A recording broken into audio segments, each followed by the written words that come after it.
If I had a nickel for every time a generation-defining television show based on award-winning material spanning decades completely forgot the world it is set in, made the main characters invincible flat husks repeating the same thing over and over and running out of source material, came up with a final season of 6 episodes to tackle the biggest threat in universe only to do it in one dreadful episode, I'd have 2 nickels, which isn't a lot, but it's weird that it happened twice. Best season ever! Having seen the catastrophe that was Season 8 of Thrones, I never imagined that a beloved franchise could burn me that bad all over again. I mean, I stuck through Tales, World Beyond, and all the other less than stellar spin-offs. How much worse could it get?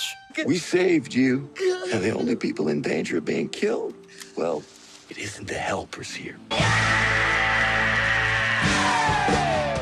Yeah, about that. It did get pretty bad.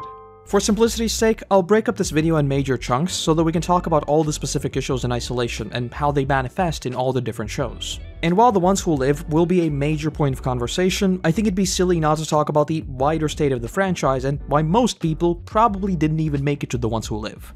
But before we can dive into all of its failures, I think it's important to return to the thing that made it successful in the first place. I think the simplest way to summarize what I think Kirkman was going for with The Walking Dead is with 3 major points. Number 1, this is a cold, unforgiving, and brutal world where anyone can die at any moment. But number 2, in spite of that, this is a hopeful story about the future of humanity, where number 3, the apocalypse is not something that has a solution or cure or anything like that. It is a story about people set in a zombie apocalypse and how society is rebuilt from the ground up. As soon as issue 6 or episode 2 in the show, there is conflict within the group. And all of that is just wrapped up in this layer of death creeping around every corner that just constantly keeps you engaged. It was a beautiful balancing act of people trying to fight back against this inhuman world while also trying to retain their own humanity. Unlike a vast majority of other apocalyptic stories, there were never any immune ones. The idea of a cure is barely even a footnote. The characters all have flaws, all of them make sacrifices. Some of them weave awfully close to just being a straight-up villain. It was a world of grace, and while we followed generally good people, they also did a whole lot of bad things. And very importantly, with a lot of those bad things, it wasn't a case of, oh, I'm doing this because I need to save everyone else. A lot of them were a whole lot more murky, and sometimes unnecessary. They were good people, sure, but sometimes they did bad things, period. Not to protect someone, not to save someone, but just out of fear and out of survival. And this leads me on to what, in my mind, is easily the most damaging thing to both The Walking Dead as well as Game of Thrones. Put very simply, I think it's prioritizing spectacle over actual story. When it comes to written work, action, fights, and all of those kinds of things are, by default, paced almost exactly the same as any normal scene, since, well, it's just words on paper, or in the case of The Walking Dead, these singular moments captured in time. But when it comes to adapting them, you will blitz through those scenes incredibly quickly because they are meant to be fast. It's action, right? That's why Game of Thrones often added filler of just random dudes fighting and lingered more on the calm before, etc, etc. It was all just to establish stakes in this much more fluid medium. Every story needs some sort of climax, right? So it's crucial to make that rare climax actually carry weight. The problem with The Walking Dead is that it's an apocalyptic story. Resources are scarce, people are scarce, and it has established itself as a very down-to-earth setting. So with that in mind, 5-minute fistfights are an absolute no-go. This is not an action show. Random dudes shooting at each other, also a no-go. By design, it is a lot more low-key, and so establishing that climax is already a lot more tricky. And I think that's what the early seasons did incredibly well, because they only ever added filler to elevate those scarce moments of shock. Take Rick's first journey into Atlanta. In the comic, he gets surrounded, loses his horse, barely gets out, and just gets yoinked by Glenn. That is it. There is nothing more to the scene, it's literally just Rick barely getting out. The show, on the other hand, keeps the same exact DNA of Rick getting surrounded, losing his horse, having to fight through walkers, but he then crawls into the tank where we get the now very famous, "Yeah, you in the tank. You cozy in there?" It adapts and pads out that moment of action without adding meaningless spectacle. This holds true for most of the early seasons. Season 2, for example, opens with a highway horde and Sophia getting lost that then leads into Carl getting shot. The comic had a whole little side story of Wiltshire where there was also a small horde, but point is, the show simply adds a bit more intensity to set up that big moment of Carl getting shot. 10 out of 10, no complaints, that's exactly how you should adapt stories. Replicate the feel and the themes, but enrich it. But the problem is spectacle, and with The Walking Dead, that escalation is extremely clear. In case you've never read the comics before, I want you to keep in mind that unless I mention it, this probably does not happen in the comic. I'll return to this point, but Season 2 ends not with the survivors just leaving the farm because the winter is setting in, but rather because there is a huge horde, a huge battle, and the whole thing just burns down. Watching it for the first time? Yeah, 10 out of 10 no complaints. Cool season finale, it makes sense, why not, why shouldn't it burn down, and it's really not that wild. The season started with the horde, so the horde actually making their way over to the farm because of the helicopter and whatnot makes sense. It is just spectacle, but it is spectacle that does enrich the original story. Season 3, we infiltrate Woodbury and conduct a whole raid on them. Okay, our survivors are quite a bit more experienced now, and we also had insider intel, sort of makes sense. Cut to the season finale, the governor has a grenade launcher. Spicy, but still makes sense. They found the military guys, right? And this is still relatively early on in the apocalypse. Season 4, the governor has a tank, the same exact thing as in the oh wait, it actually shoots? That's cool, but also very over the top, especially Daryl just lobbing in a grenade. But okay, it's definitely a bit too actiony, but Rick is still brutally beat up, we lose the prison completely, Herschel dies, and it's real bad. So yeah, they've massively upped the spectacle of this whole ordeal, but it has value. Season 5, a totally new story of Carol soloing Terminus. Definitely more than a little goofy, definitely leaning a little too much into action and starting to lose a bit of its identity. Especially because none of this really amounts to anything. They're captured, they fight back, and they escape with 0 losses in a single episode. Oh hey, would you look at that, this is still the most viewed episode in the entire Walking Dead run. What a fascinating coincidence. I think you see what I'm getting at. The show just keeps upping its action over and over, even if it just straight up does not exist in the comic book. But it gets like really bad in seasons 6 to 8. No Way Out happens both in the books as well as the TV show, purely a question of survival. It's also important to know that in the comic book, we never had that big prison alliance with like Woodbury and stuff. So in the book, this also tests Rick's leadership of this very big community. But more generally speaking, it tests Alexandria, which Rick thought to be weak. It tests the future of this newfound alliance. And because this is still Kirkman, we of course also lose a very major character with Morgan. The show, on the other hand, has a whole side adventure with Daryl and his RPG. Yeah, like, we are definitely starting to go more than a little bit overboard. Then the show just completely skips an entire volume of Carl coming to terms with literally being shot in the face just to get to Negan faster.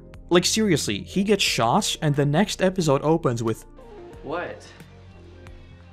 Actually, yes Carl, what? And with Negan, oh boy. If you've watched my big retrospective series, you'll be sick of hearing this, but the show literally took the Saviors' numbers in the comic book and just like 10x'd them. There is a fine line between increasing their numbers to make them feel even scarier and increasing their numbers to the point that there is so many of them that is just meaningless. Remember what I said about this being a story set in an apocalypse where resources are scarce? These conflicts completely drain all of their defenses. That is one of the things that the TV show massively improved over the comic book. There is a whole Cold War between the prison group and Woodbury. The moment the Saviors appear on screen, that is completely forgotten. Just in Season 6, Daryl RPGs all the dudes on the road. We mow down the entire satellite group. There's another small group with the whole Carol captured thing. And speaking of Carol, she too mows down a whole bunch of dudes. You know what actually summarizes this very well? It's actually in the finale, like that scene of us crossing a corner, there's like 10 dudes. We cross another corner, it's like 100 dudes. We cross another corner, it's like 1,000 dudes. Those are the Saviors, they just multiply. And actually, very funny little goofy fact, there are so many of them that you can spot extras being reused. As in, they die in the episode, but they eventually come back in the background. Season 7 and the constant meaningless bickering with Jadis is a whole different can of worms, but when we get to the finale, it's just... I don't even know how to describe it. It's like the most cringeworthy Avengers moment imaginable. This is The Walking Dead. The book's entire March to War storyline is about Eugene making ammunition, and their plan fails. The show completely disregards that, and we just have everyone running on an open street, shooting into nowhere. Even like music-wise, this carries a completely different tone.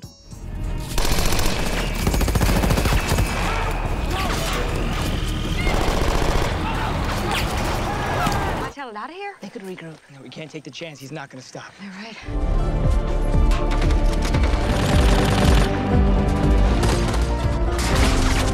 And returning to that shooting point, don't get me wrong, you could always nitpick their aim in the series. Whenever they're shooting walkers, they're like 007 accuracy. When it was shooting people, suddenly everyone turned into stormtroopers. That's not a problem with just The Walking Dead, it's really a problem with action in general.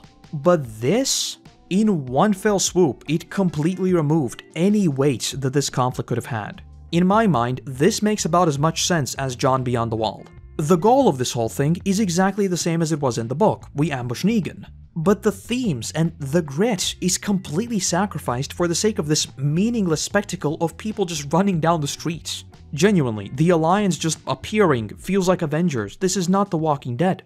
But Season 8 said hold my beer, because not only is it completely dumb, meaningless action, it is also mind-numbingly inconsistent. The Ezekiel story is all about his entire squad being wiped out by the big spooky 50 cal machine gun. Literally, their entire squad obliterated in a matter of seconds.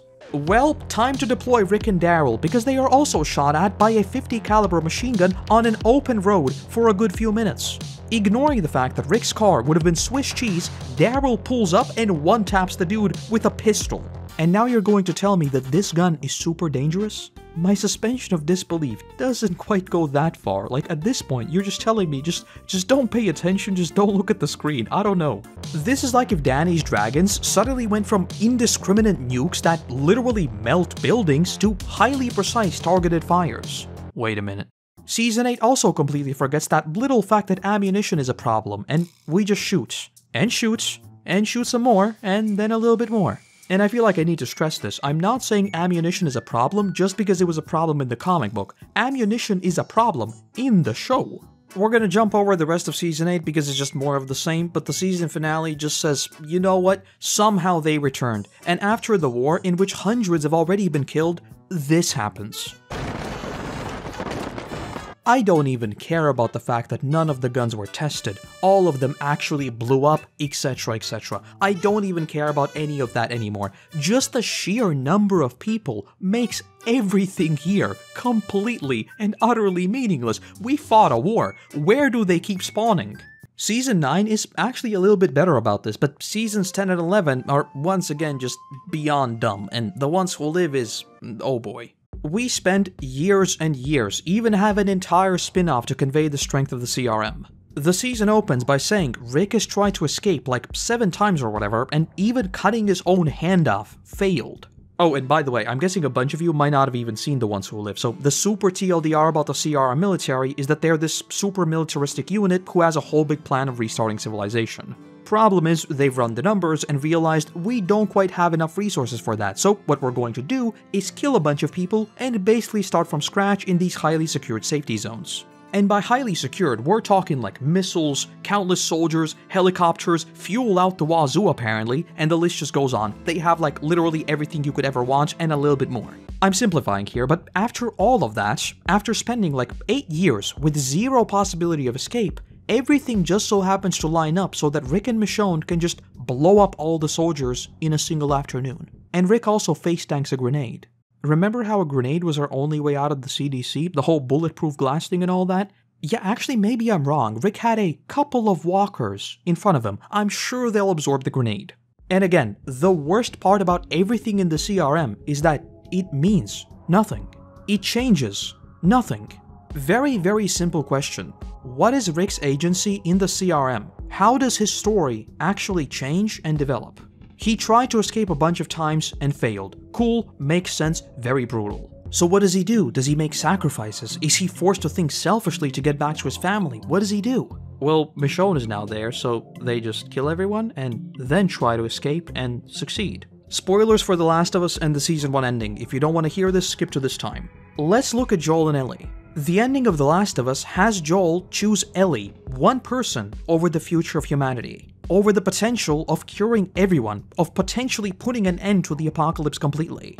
I know a bunch of people have created like entire scientific breakdowns of why Ellie couldn't have actually made a cure yada yada, but Joel hasn't seen any of those YouTube essays, so for him, it is Ellie or the human race. It doesn't matter what it is in reality, it matters what's going on in his head and his agency in that moment.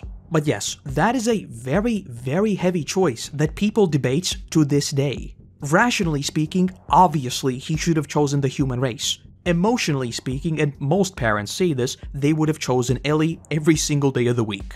So with that in mind, let's get back to Rick. So the briefing is essentially, we don't have enough supplies for a whole big thought out timeline, and we're going to kill people to make up the difference. So it's a life or death question for a bunch of completely innocent people, and this is a tyrannical military organization doing this just because it doesn't fit their timeline.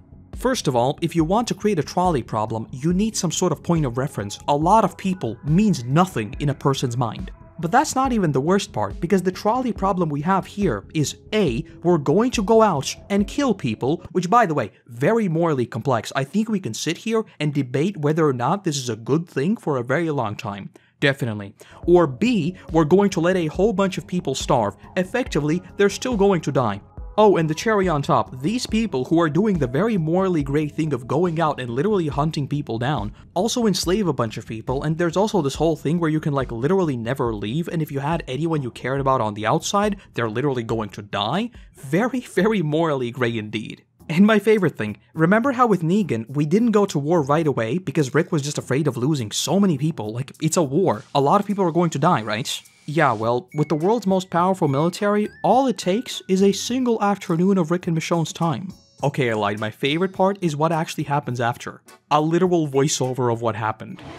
With the CRM's frontliner force and the CRM force command, including Major... Remember what I said about the two Nickels? Yeah, this is literally the Night King, but with even less casualties and less cost. What I think happened is they wrote themselves into a corner and had no clue how to wrap it up without having the most meaningless big explosion that just kills all baddies and saves us. I genuinely think they had to write a story that was big in scope since it didn't allow Rick to escape, but they simply couldn't write a proper solution that would actually make sense. This is Rick Grimes, right? He's been in prison here for 8 years. What kind of solution could you think up for him taking down the world's most powerful military? Oh, and by the way, like speaking of themes, I also didn't mention the fact that thunder spears, yeah, those are now a thing. I also didn't mention the fact that Rick's helicopter literally blows up. Oh, and by the way, the explosion happens inches from Rick, but he's unscathed. Remember the Season 3 helicopter? I also didn't mention the fact that they jump out of the helicopter, but they were apparently flying super low and landed in water, only the show doesn't actually show any of that because reasons. But it looked cool, so they had to jump out of the helicopter, it absolutely should stay in. When we're following the main characters in 99.9% of shows, of course we know they're gonna win. A good writer's job is to create a sense that maybe they won't. The ones who lived didn't even attempt to construct that illusion. Rick and Michonne fly over there and literally just blow it up. But okay, one last thing I want to mention is that it's not just the senseless escalation that's the problem. Because in the main show, and we'll get to this in a second as well, there are rare times where the episode is quite literally just the spectacle. What I mean by that is like the episode's core appeal is just that something cool happens. It doesn't really progress the story in any meaningful way or anything, it's just something shiny.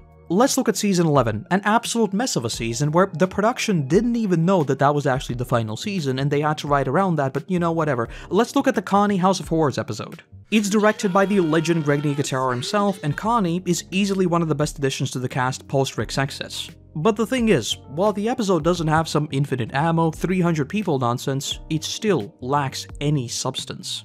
As it stands, it genuinely feels like the writers were sitting around a table, someone threw out the idea of these feral people living inside a horror mansion, everyone agreed that it sounds very cool, and that's where the conversation ended. The episode looks incredible and it's very scary because of course it is, it's Greg Nicotero, but that's it. And don't get me wrong, a completely disconnected side adventure can be incredible, it can enrich the world in like a dozen different ways. I mean, look at Avatar: The Last Airbender. So the question that arises is, what sets apart Avatar from The Walking Dead?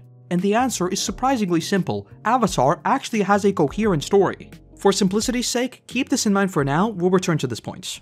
But moving on, and I've already blurred the lines a little bit here because as much as I talk about this meaningless spectacle in terms of action, it also inevitably translates into dumb over-the-top characters.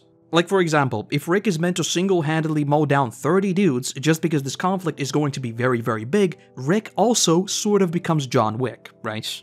Promise this is going to be relevant for The Walking Dead, but this is where I want to bring up Game of Thrones. I think one of the biggest issues a show can ever have is breaking the illusion that this world that the story is painting truly exists and that we are merely looking in. You know how people often say, I could get lost in that book, I could get lost in this world, I could get lost in this game? That's what I mean. It's just very strong escapism, which is very good because it's more than just like a raw thing that has been made, it's an actual experience. And what I mean by breaking that illusion is when productions start to deliberately pander to the audience. If done poorly, it immediately turns it from a world you could get lost in to a produced bit of content that you can almost interact with. This is no longer a world where you're just peeking in and seeing what happens. This is a world where if enough people like something, it's probably not gonna go away. With Game of Thrones, I think Bronn is a very good example. His arc was basically complete, but he keeps appearing just because the audience liked the actor and the character. And there's nothing wrong with that. If you have substance for that character and they don't just become this marketable action figure running around, what's the problem? Fan service, no, not that kind of fan service, settle down, is not a bad thing. You should service the fans, but it has to go beyond just a token gesture. In Walking Dead terms, this is obviously Daryl. Like, Daryl undermines every single right hand Rick was supposed to have from the comic books. A slightly different, but I think even more explicit example of this is Jon himself. Martin has talked plenty about his love of Tolkien's work and the profound impact it has had on A Song of Ice and Fire. But one thing he has said that he really dislikes is how Gandalf dies, only to return as an even more powerful wizard. In the Tolkien lore, it of course makes perfect sense, but I think you understand what he's getting at. Martin always believed that if a dead character were to be brought back to life, there should be some profound impacts. Death is something so fundamental, so primal to life, that it should change a person, well, fundamentally. So, in the TV series, Jon Snow dies and comes back to life, and nothing changes. Why? Well, because he's a good guy doing good things and he can do no wrong because he's our protagonist pushing the story along. He is stuck in a situation that absolutely means certain death? Nope, he is saved by something, someone, but he lives. You can call this plot armor, but I think it's actually worse than that, because it'd be bad if they just survived everything. But the problem is that their mistakes are also not meaningfully punished. And the same goes for so many of The Walking Dead's characters. I understand why after Andrew and Denai left the show, they were a little more hesitant on killing characters, but Season 10, there's a horde in a cave, Carol is on a warpath, so she and the entire group that was sent searching for her fall into said cave. The whole thing blows up, collapses, walkers are everywhere, and nothing happens. All the fan favorites get out completely scratch-free, and the rest just get a good old fake-out death and reappear some sooner, others later. This entire big cave story, that obviously wasn't in the comic book because it literally contributes nothing to the story, is there for the simple reason of seeming kinda cool. And again, this is not even about the spectacle, this is about none of these characters ever facing any fallout for any of this. In the comic book, one mistake meant someone dies. Simple as that. This is a punishing world. You cannot run into the literal enemy's base and nothing happens. And with that in mind, let us return to The Ones Who Live, because this is crystal clear in the short season. There's this scene right here. We are like 12-ish years into the apocalypse. This group that we meet has presumably survived in the wild for 12 years, and they come upon Rick and Michonne. Appreciate the help, but we're gonna need more. Why don't you just promise and we'll believe you? Why would you care about saving anybody's skin other than your own? You look after you. If I hadn't seen Denai and Andrew act before, I genuinely think this is an acting problem. But no. No matter how good the actors are, this script is dreadful. Season 4 began with a single woman leading Rick to her zombified husband and trying to feed him to him. That was barely a year into the apocalypse. This is 12 years, they outnumber them, and they also have weapons, which doesn't really make sense, but what I'm getting at is it's not just Rick and Michonne leveling up. Everyone else has also lived in the same apocalypse, you know? But what happens? Well, they fall to the floor and basically say, oh my god, I never thought people like you existed, you are so good, please help me. And speaking of this point of just not great dialogue, trying to hammer you over the head that Rick and Michonne are good, very good. In a dead world, love is dead! Is it going to be them or me? Me or them? Love doesn't die. Watch.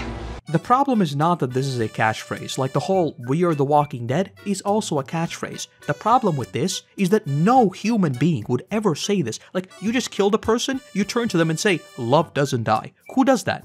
A couple of months ago, I would have been just plain confused, but after reading that whole thing about HBO playing with the idea of filming Game of Thrones in vertical, I'm almost led to believe that could this be like trying to make clippable moments? Like, the line is so bad and so out of context that surely this isn't the same Walking Dead that had Rick and Herschel talking about the world and what remains of it, right? This show is like 10 times more comic booky than the comic book, and I do not understand it. How is the comic book, with Negan who swears every 2.3 words, so much more realistic than the show?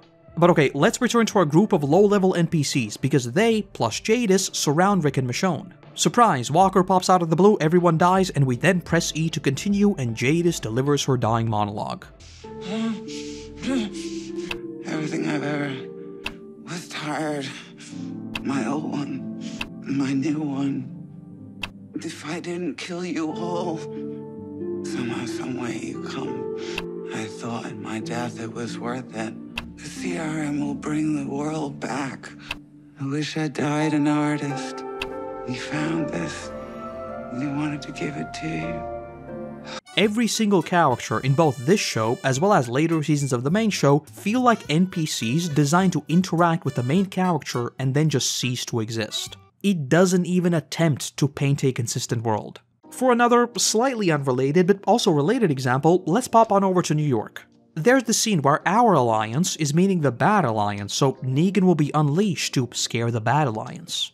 Thing is, the bad alliance knows that the good alliance is very weak, so Negan is almost single-handedly trying to pull something here. I can't show you the full scene because copyright, but what they're trying to emulate here is obviously the Negan lineup from the main show. Big bad Negan scares everyone and everyone runs away. But again, this is a decade plus into the apocalypse. Negan does not have hundreds of people surrounding them as he did with Rick's group. He is a single dude spouting nonsense, but he still just scares everyone off. And that's not even mentioning the whole gimmicky nature of this entire setting, with these weird grappling guns. Their entire group are also wearing masks. It feels so artificial and so out of place in a setting like The Walking Dead that, to me, it's impossible to take seriously. But while I brought up Daryl a second ago, I think Negan is kind of even more of a brawn in that comparison, because why is he around? His arc ended years ago, and then it ended again years ago, and then it ended again years ago. Well, honestly, because everyone likes JDM, he's a really good actor, so we're just gonna repeat the same storyline with Maggie a dozen times. As opposed to the comic where, you know, he's effectively left to rot completely alone because, you know, he's an evil man. Not only does it not really make any sense from a purely this is an apocalypse with hardened people perspective where Negan isn't some walking myth, it also kind of diminishes the entire Negan conflicts. If you happen to be writing an essay about bringing back characters for no reason and you need more examples, just watch Fear the Walking Dead. The final season can be summarized with the sentence of, somehow, insert name, returned. And there, I think the problems actually converge to create an even worse version of this, because not only is everyone immune, the show actively indulges in that immunity for the sake of spectacle. What I mean by that is you see someone blow up, like they literally die, but don't worry, they're gonna be fine. And is that over and over and over. I think a simple way of getting my point across is that these characters literally have titles in universe. Like, I am sorry, this is not Game of Thrones. I don't think Maggie should be known as the Widow across the whole of the US. It's just goofy. Imagine if every villain after Terminus called Rick the Ringleader. Why? I don't know why. Why not? And also, please, when you're stabbed in the shoulder, it should kinda leave a wound, you know? You shouldn't do hero landings 15 seconds later, but fine, whatever, I guess. To try to summarize these two very big points, I truly don't know how this happened, but by season 7 especially, I think the show just completely lost its grit and its weight. It was just spectacle with very little substance, and the characters are either or can just do no wrong regardless of what happens. And the best part, if they do something shady, well, an NPC will pop up to tell you that they are still good. Remember that random kid with 10 minutes of screen time who literally spawned in to tell the audience that Negan is now good? Yeah, me neither. Well, actually, I do remember him. I remember him very well because it was very goofy, but you shouldn't remember him because he was an NPC. But the worst part about this whole spectacle thing that you're probably not going to see until it's already too late is that it's a death spiral. If Rick has become a Giga Chad, he can never not be a Giga Chad. You can never pull back anymore, so the action just has to get bigger and bigger and bigger to the point of being comedic. But alright, that's all super big picture stuff. Maybe I'm just being a boomer and don't realize that quote-unquote modern audiences want to see a ton of action 24/7 with little to no regard for the setting. Okay, so let's zoom in and talk about another big problem The Walking Dead has. Its constant, desperate attempts to set up some grand mystery only for all of them to mean literally nothing. The Walking Dead is not Attack on Titan or Game of Thrones with its prophecies and whatnot. The comic book does have quite a bit of foreshadowing, but it never tries to fake this perception of there being some grand design behind it. I think Martin himself describes this very well. He's often talked about how there are two types of authors, the architects and the gardeners. Architects are the type who plan out, if not absolutely everything, then most of the story before ever putting pen to paper. Probably the simplest examples are like crime/mystery authors, but Tolkien too fits the architect description. I think you'll agree that coming up with an entire language, like dozens of religions and wars and like a whole universe just to write a children's book is sufficient planning. But then there's the gardener. This type of author obviously still has some idea of where the story is going, but they let it grow naturally. Martin puts himself in this camp, and I think Kirkman too is very much a gardener. It just makes perfect sense for a story like The Walking Dead. By design, it was a realistic apocalypse that never ends. So instead of coming up with some massive overarching plots, Kirkman focused on themes, characters, and really allowed you to experience the world. And that's where I think the show once again went directly against what it was meant to be. I think around seasons 4 to 5-ish, and especially with the whole CRM stuff, the writing really tried to lean into this whole super artsy, everything is a sign type of writing. Let me make one thing clear, I am very much a weird, surreal dream sequence enjoyer. Rick talking on the phone? Sign me up. Zombie Lori? Sign me up. The entire traumatic Negan lineup? Sign me up. Rick's entire death episode? Sign me up. Ditto for the lengthy flashbacks. Here's Not Here is easily one of my favorite episodes of Season 6. So with everything I'm going to talk about in a second, it's not about making things abstract, but more so about planting these false promises. Easily the most notable ones are just all the A's. In Season 4 and 5, I think you can just interpret it as this overarching symbol of Rick being trapped. It appears on the train carts, then the hunters painted on the wall, and later A for Alexandria is also this weird reminder of that entrapment. As a small little callback, it makes sense, and it's a cool little detail for viewers wanting to overanalyze everything. I am one of them. But then they decided, you know what? A is everything. A is for the wolves. A is for Daryl's shirt. Jadis is A. The CRM helicopter A. Oh, and we planned it all along. The A actually now has a meaning in the CRM. If you really, really want it to make sense, of course you can jump through hoops and just describe it as this recurring motif of danger throughout the series, but to me, it seems like this lazy, cryptic thing that they just kept tossing in there to keep people asking questions that ultimately lead to something completely unrelated. It's just smoke and mirrors. It's just there to string you along with the promise of some grander mystery. And don't get me wrong, I understand that everything I'm saying right now is ridiculous. I'm complaining about a random cryptic letter. I get that, it's ridiculous, but the follow-up question is, why is it there then? This is there for people wanting to analyze the show, but ultimately, none of it is in any way related. In a weird way, this is like insulting the audience's intelligence because it's like, oh, you spent all this time wondering about what it could be. Well, surprise, it's a whole different community, all of it is connected, you could never know that. Why are you presenting it as this grand thing that doesn't have a solution? It's just not fun. And the best part, this happened again, because the same goes for Heath's disappearance and the highly spooky PPP card. So, let's break it down. The real reason for Heath disappearing is because the actor wanted to leave the show. That is it. People speculated that the PPP card might be foreshadowing the Whisperers, since PPP in music means very, very quiet, as in whispering. We've had very clear Negan foreshadowing before, so it makes sense. But no, because apparently it's a CRM thing, and you just have to trust it because it's the showrunner saying it. There's no indication of that ever happening, but it's a thing. And then that PPP thing is spliced in Tales of the Walking Dead as another blink and you'll miss moments. And eventually it pops up on a whiteboard in The Ones Who Live. So the question that arises is, clearly it's in some way connected with the CRM. It says like some sort of weird PPP exception. What does that mean? What happened to Heath? Well, I'll quote Scott Gimple. It's like, with the CRM, there's a huge mythology to it, but the thing is, and I don't want to tell it, but if things change and you haven't released that much, you can pivot. But I will say we have is just sitting on a shelf right now, and this really great mythology that might apply to something very, very soon. So basically, it means absolutely nothing until they make stuff up, so please keep watching, please keep watching, please. There's something more, it might apply to something very, very soon, please keep watching. These are literally people on Twitter just posting like cryptic tweets of something is coming soon. I do that myself sometimes because it's very funny, but that's not how you write a story.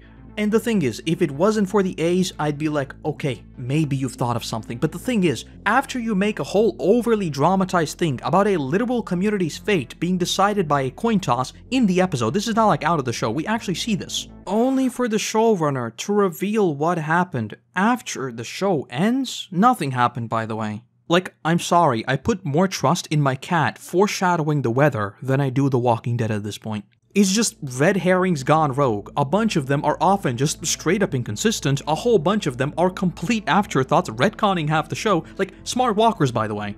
People were cooking up lore reasons in Season 1, but there is no lore reason, that was just a Frank Darabont creative decision. The walkers in the comic never had any sort of intelligence, nor do they have any sort of intelligence after Darabont left the show. It's not like their brains decaying or anything like that, like we would have seen fresh people turning also exhibit intelligence, but we never see that. That was just a blatant retcon just because showrunners changed. That is until Season 11, where once again, false promise of Aaron suddenly saying, I've actually heard stories of them. Now, if somehow you made it this far into the video and haven't watched the show yourself, buckle up, because not only did they retcon smart walkers out of existence, they retconned them back in, only for them to not even do anything meaningful.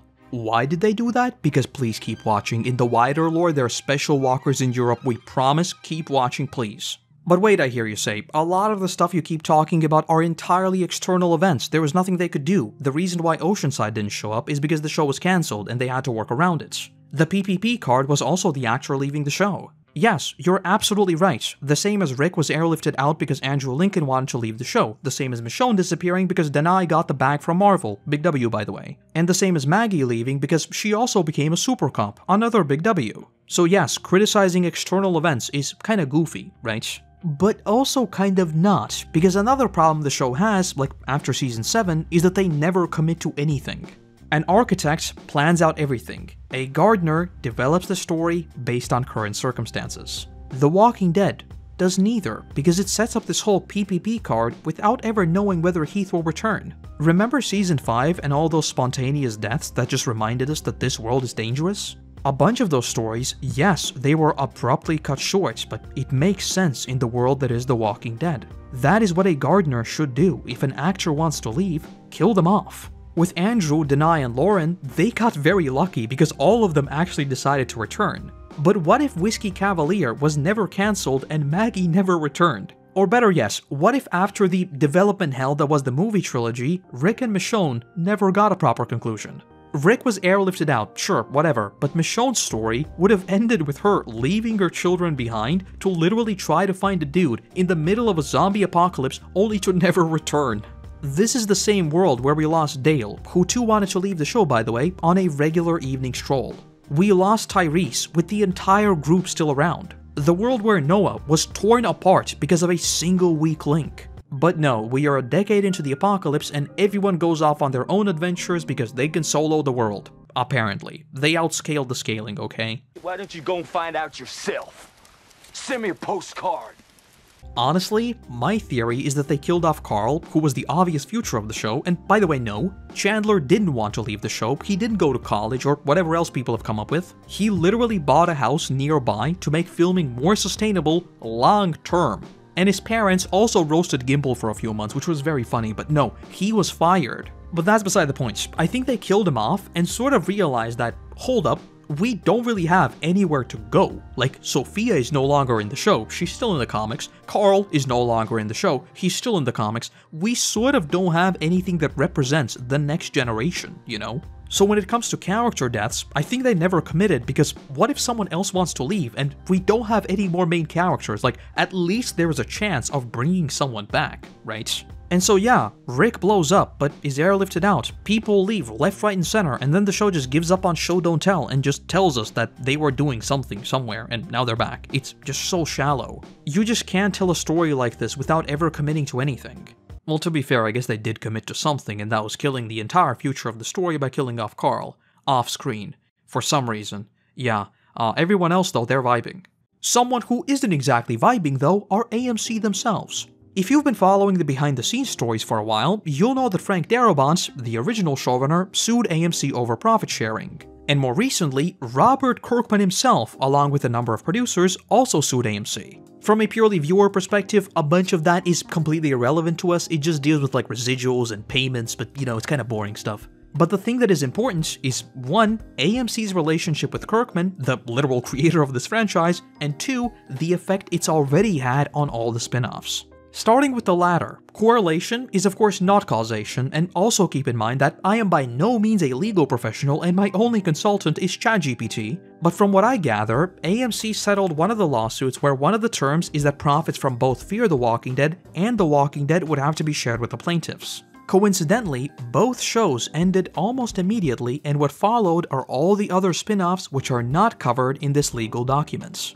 Keep in mind that legal proceedings are even slower than The Walking Dead Season 7. It's funny, goofy, get it, it's a Walking Dead reference, but it takes a very long time. You can see these things coming and you can pivot. So people hoping for an official Walking Dead Season 12, it's almost certainly not going to happen because they'd have to share profits. Instead, if they make a spin-off called The Walking Dead, Rick Grimes searches for Daryl Dixon, the book of Ricky Doodog Grimes, the one who lives, then it's all good. The point I'm getting at is that by not having the main title of The Walking Dead, you are splintering the audience big time, and that is very bad for business. But I do think it's important to note that I might be reading tea leaves here. I mean, the show of The Walking Dead did kinda sorta adapt all the comic book, right? I do think that if they could, they'd probably just keep making the main show, like it wouldn't be the first time they come up with completely new stories, but maybe they really just ended it. I don't think so because of the surprise cancellation, but maybe. But much more importantly for me, I want to talk about the first point.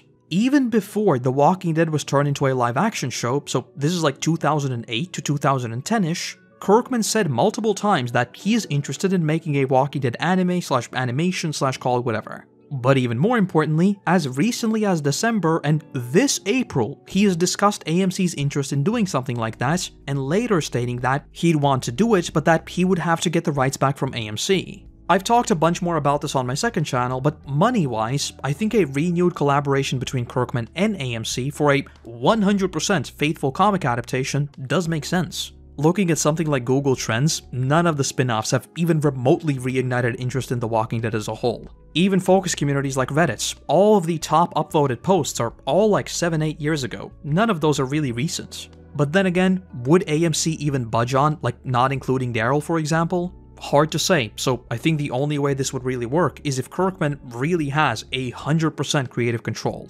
Otherwise, I mean, we'd be doing the same thing.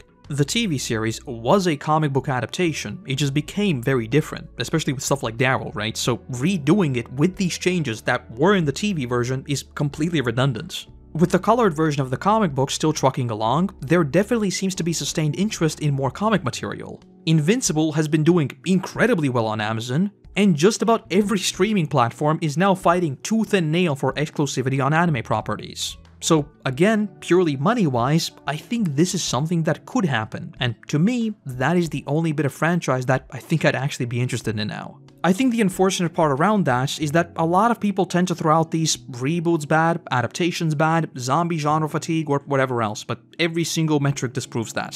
Reboots and adaptations, regardless of the finished products, just juice up the original. Recent example, Avatar: The Last Airbender. Source, that big spike on Google Trends.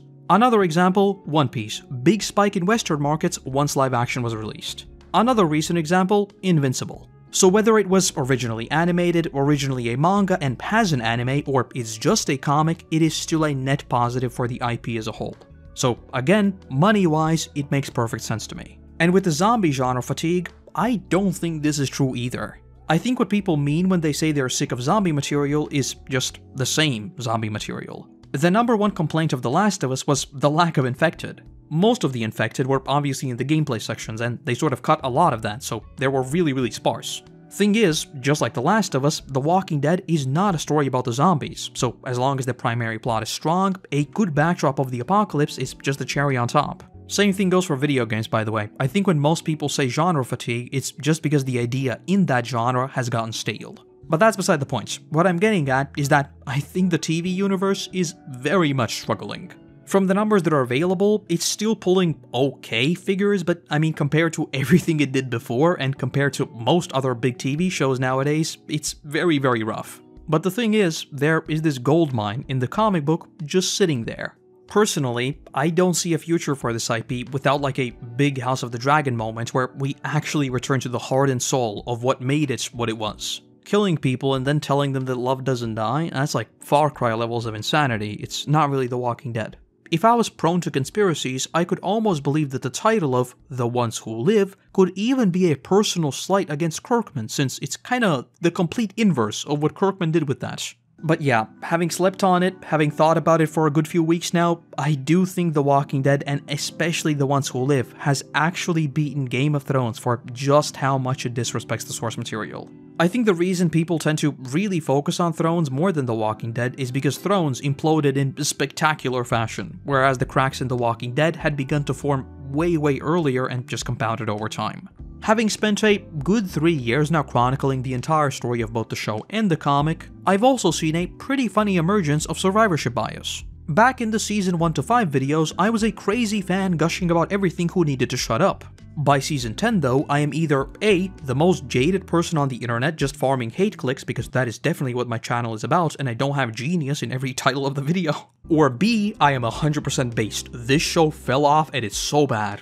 But okay, while I joke about it, I think the worst part is the fact that most people nowadays are just completely indifferent. People still talk about how much Game of Thrones fumbled the bag, but The Walking Dead is already an IP that every normie Reddit thread has almost forgotten. It's that one show that everyone watched at some point, then they kinda disliked it, but eventually they just completely forgot about it, and it's like, oh, it's still going?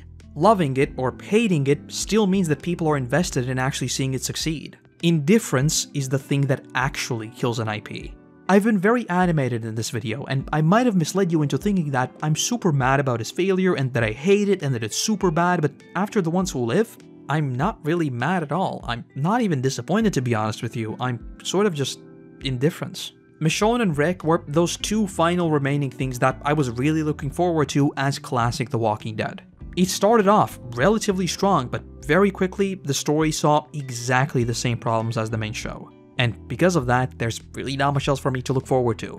And keep in mind, like now, there is actually no source material for everything that we're seeing. I should be excited, but I'm just not. The illusion of danger, the illusion of this world, it's been broken. I followed the series for 14-ish years now, almost 2/3 of my life, but in terms of new material, this is where I think I drop off. I don't want to make this overly dramatic or anything, because regardless of what new nonsense they cook up, the first seasons are still some of my favorite stories ever told, and I still aim to finish the last bits of the retrospective for the comic's sake. But as of now, and I'd be ecstatic if this aged like milk, I do not see a bright future for the TV universe. I made a similar video a few years ago going over the main drop-off points of the original show, but that was a very different time and the show was still ongoing. So I guess I want to ask all the same questions again. Are you still watching? Is it just sunk cost fallacy like it was with me? Or maybe you're really enjoying the pseudo reboot era? If you dropped off, when and why? If you say Glenn and Negan, is it really Glenn? Or is it just because season 7 was a complete mess afterwards? I'm really curious about this stuff because I still don't quite believe people when they say they actually dropped off just because of Glenn. The reason why I think that is because like Game of Thrones also had really big character deaths and people were very mad about them, but like no one actually dropped off, you know, because the show was good. But whatever the case, let me know where you stand and whether or not I'm completely off base. Oh, and also, if you don't even know what The Walking Dead is, I hope you had a very nice lunch. I recommend reading the comic book, it's very good. And that's the video. This one turned out to be much longer, but also much shorter than I expected. I rewatched the whole show again while editing this, so it must have been like 3-4 times now, and yeah, I think my thoughts won't really change much on it. Episode 1 was solid, episode 2 was mostly solid, but everything after that felt like a awkward stumble to the finish line. But hey, at least the final scene was very cute. I think episode 4's writing was also strong, but the thing is, the entire story is so telegraphed that none of it really meant anything, to me at least. I remember when I watched the first trailers, I had a brief sense of them trying something like super spicy and like one of them would make it, sort of like what we see in the book. But yeah, no, they just played it super safe, and yeah, the whole thing is super telegraphed. And also, I can't believe I have to say this, but people are once again roasting a kid like RJ's actor. First of all, it's the director's job to make them act properly. Rick and Michonne's lines were equally bad, and they're adults and they're very good actors. Clearly this is not an acting issue. Number 2, roasting a kid is mega cringe. Stop being a man-child, grow up. But anyway, this is the outro and not 30 more minutes of my rambling, so I want to say a massive thank you to our current patrons and YouTube members who allow me to produce even more of these for you all.